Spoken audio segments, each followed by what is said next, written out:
Day 2 of camp is here, and the Chicago Bears give us a couple of updates on some injuries. We see the offense take a step in the right direction, and we got to talk about some of the pieces that were out there for that first team offense. All that and more in today's episode of the Windy City Breeze Sports Talk Daily. Let's go.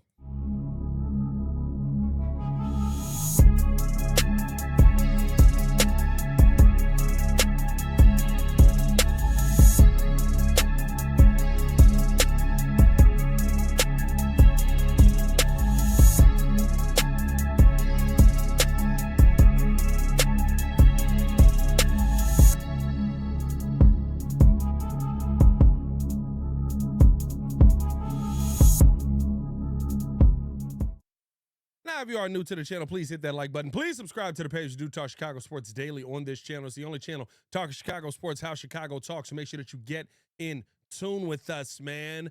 Listen, a couple of updates to get to here. Appreciate you guys for rocking with us, man. We got an update from Ben Johnson as we talked to him before practice today. Let me tell you, that was a process when getting up there, right? It was like, oh, wait a minute. Ben Johnson was talking before practice. Oh, we got to go. We got to go. Somebody give me a cart. Hey, get on the cart. Here we go. Please drop us off. We got in there like right as Ben Johnson began to speak as he was stepping up to the podium. So maybe that's on me. I don't think anybody gave me a heads up, but maybe that's on me. That might be my fault. But listen, he gave us an update here on Luther Burden to start off.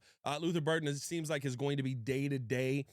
We don't know what that's going to be in the long run. Seems like that is a hamstring injury. I talked with Courtney Cronin on the Chicago Bears podcast earlier, and she talked about how she also had heard that it was a hamstring injury, so confirming the Brad Biggs report. At this point, he's been out basically 2 months, and Ryan Poles, Ben Johnson said that the expectation is to have him back out there fairly quickly within this timeline. Now, as of now, right, we have to take Ben Johnson at his word, and he's been very forthcoming, so it's not like you're sitting here going, I don't have any history to trust this guy off of. In fact, he's walked out and kind of addressed issues almost immediately like he did today when talking about the offense being pulled from practice. But what I love about this is Luther Burden going to be day-to-day at this point. It feels like we can trust that he may be day-to-day. Remember with Matt Eberflus, it was a day-to-day turned into week-to-week turned into he's out for 6 months almost every single time. So at least as of right now, I do feel pretty comfortable that we'll probably see Luther Burden, if not this week, if not tomorrow or Saturday, right, probably going into next week, and we'll see. Another update that he gave us, Shamar Turner got rolled up on in practice. Came up limping at the end of practice yesterday. I asked Dennis Allen about it. He said that he didn't know anything at that point, but that, he'll see what the medicals end up doing or end up saying. When he went back to Ben Johnson, or when Ben Johnson came out, I guess I should say, he told us that the Shamar Turner situation was going to be a day-to-day thing, that he did end up getting rolled up on, that was an injury that was going to keep him out for a little bit of time, and we'll see how long that lingers there. It was the end of practice, so you kind of expected him not to be out here today. He may be out there as soon as tomorrow, but we'll see what that ends up being in the long run. Now to get to the day. I mean, today was nothing.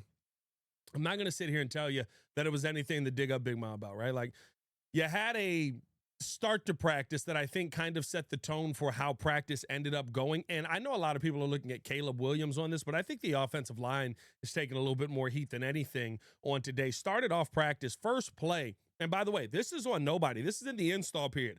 Nobody, no defense out there, right? Dan Richard getting into the offensive line for not leaving the huddle. It seemed like he was or not leaving the huddle fast enough. It seemed like he was getting into them about, again, right? Ben Johnson has talked about the details. Be intentional with how you're going about getting in and out of the huddle. Dan Richard didn't like that. Got into the O-line.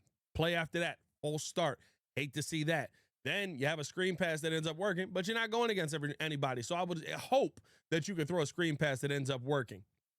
Then you get into the 11-on-11 period. And again, one thing we do have to talk about, Karan Amagachi getting the start at left tackle with the ones today. He was out there the entire period. This is probably how they're going to do it. There was, though, Braxton Jones working with the ones in individuals and in one-on-ones. Like, those are moments to kind of peak, and even in those moments where he was out there in walkthrough, in that moment where it was on install, right? Like when nobody was out there, Braxton Jones was the left tackle in that situation. So maybe there is more of a Braxton Jones competition coming here. But Caleb Williams ends up throwing the ball away, then hits a couple of passes, one over the middle and one to the left side to DJ Moore. There was a run play in that session that ended up getting swallowed up pretty much immediately by the defense from DeAndre Swift. And then that was the end of their part of the session. When Tyson Bagent came in, the only thing to really take away from that moment was Roschon Johnson had a really, really good run down the left sideline. Roschon seeming like somebody who could be in a real competition, not for this backup running back job, but maybe for the starting running back job. I don't know if y'all heard Ben Johnson today. And again, I've said, maybe I'm reading too much into it. Ben didn't sound like he was sitting there just flipping tables in excitement over DeAndre Swift. Take that for what you will. I've talked about how all offseason you've got a guy coming in who already moved on from this guy once. But Ben didn't seem like he was glowing in the praise of DeAndre Swift. He basically was like, he comes to work, he shows up, doesn't say much, goes home, goes to bed. Like, that's kind of what he ended up giving us today in the presser about DeAndre Swift. But getting back to this, in 7-on-7, Cole Kmet had a really nice catch from Caleb Williams. There was a PI pass on DJ Moore that you were hoping was going to be able to get there. And then you had a pass over the middle to Devin Duvernay. That was a nice play. Then you had another 11-on-11 period where you saw a play, and I want to clarify this because I don't know if people are out there doing it. There was a deep throw that Caleb Williams ended up making to DeAndre Swift. It was literally the same kind of deep throw that we saw in that Washington game when DeAndre was running down the right sideline. Broken play situation, rolling out to his right, trying to create something, flicks the wrist, ball sails, just wasn't able to connect on that one. Would like to see him do that, but we have seen him connect on that in game, and so I'm not as worried about that play. The fact of the matter is that, you know, the broken plays are almost natural for Caleb Williams, and as he gets out in space and is able to try and make those throws right, those are the ones where he right now seems like he feels comfortable. But what I also love that Ben Johnson is doing is he's not letting those plays develop. Ben Johnson's like, I know you can do that. I know that you have an ability to get out in space and create something out of nothing. I don't care about that play. You know what play I care about? This play under center. Whenever you see Caleb rolling out and maybe he's going to run, or maybe like he had a scramble up the middle where I don't know if he would have gotten sacked or if he would have, you know, Caleb Williams his way out of the play. He did end up coming out of the pile. Again, nobody could tackle the quarterback, but he did end up coming up the gut and essentially using his speed. But as he's getting ready to take off, they blow the whistle, they blow a dead bet. I love that about Ben Johnson. We don't need the plays that we know are going to happen. We need to improve on the plays that we know are struggles. In that same rep, though, there was a snap that ended up going over Caleb Williams, had a fumbled snap there. Again, like this seemed like a tougher day for the O-line as far as people kind of getting the coaches getting on them and getting after them. But there was a couple of procedure drills as well with Caleb Williams where Ben Johnson blew the whistle, said, run it again, told him get back into the huddle. They get back into the huddle. They go out there, they run the play again.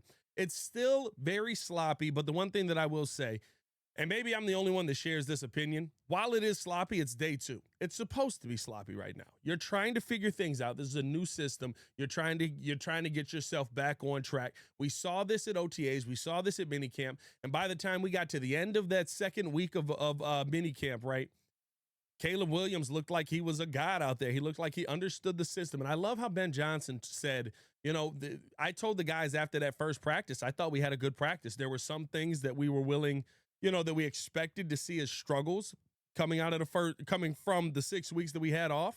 And guess what? There's some that we're not going to tolerate. We're not going to tolerate procedural issues. And that's kind of what has been the biggest issue for the Bears to this point, has been getting out of the huddle, getting to the line, and doing what you need to do from that standpoint. Now, in the long run, do I think that's going to be a problem? No, because I think Caleb Williams learns from it. But I love that Ben Johnson is taking the time to get these things right now. And so as far as from yesterday to today, I mean, you had less procedural issues. That's a start. It doesn't mean it's great. It's a start. I thought Caleb Williams looked a lot more on time today with some of the passes that he threw. It's a start. It's not a finished product yet. It's a start.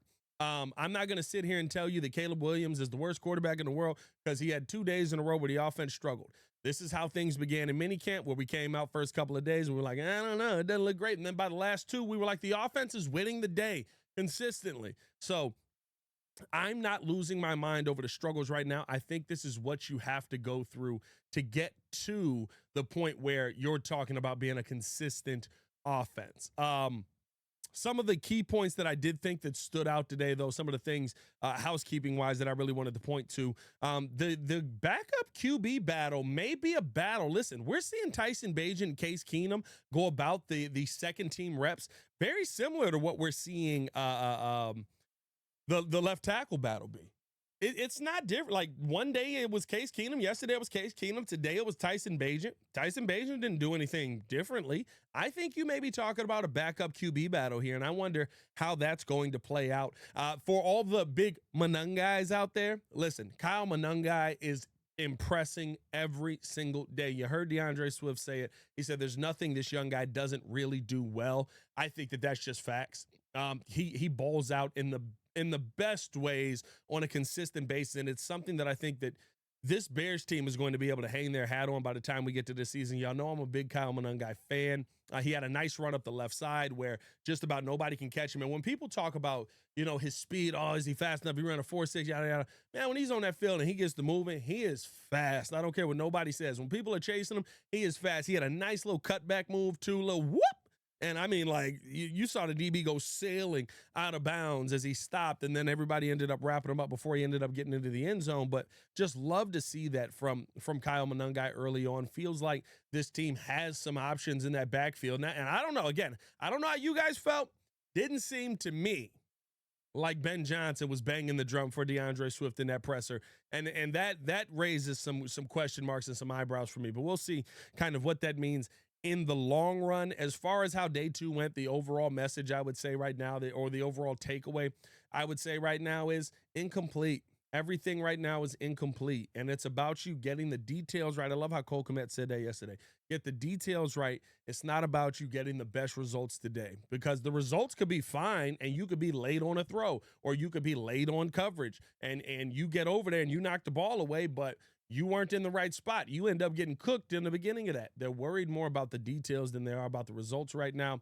And if you get the details right, the results will come. It's almost the same conversation we said about having a 70% completion percentage, right? Like, listen, if you get 70% completion percentage the entire season, you're going to walk into 4,000 yards. You're going to walk into 30-plus touchdowns in a season, because it's hard not to do that with a 70+% completion percentage. So day two kind of in the book, or in the books, I should say, but the struggles, while they did remain, I think that you took a step in the right direction today. Less procedural issues. I thought Caleb Williams was a little bit more on time with some of the throws that he made. We're getting there, but it's only day two. We'll see how this ends up panning out in the long run. But hey, I appreciate you guys for tuning in and showing love as always. Hit that like button, subscribe to the page, leave a 5-star review.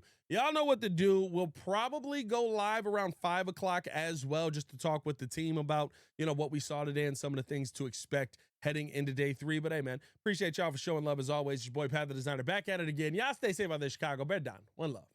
Peace.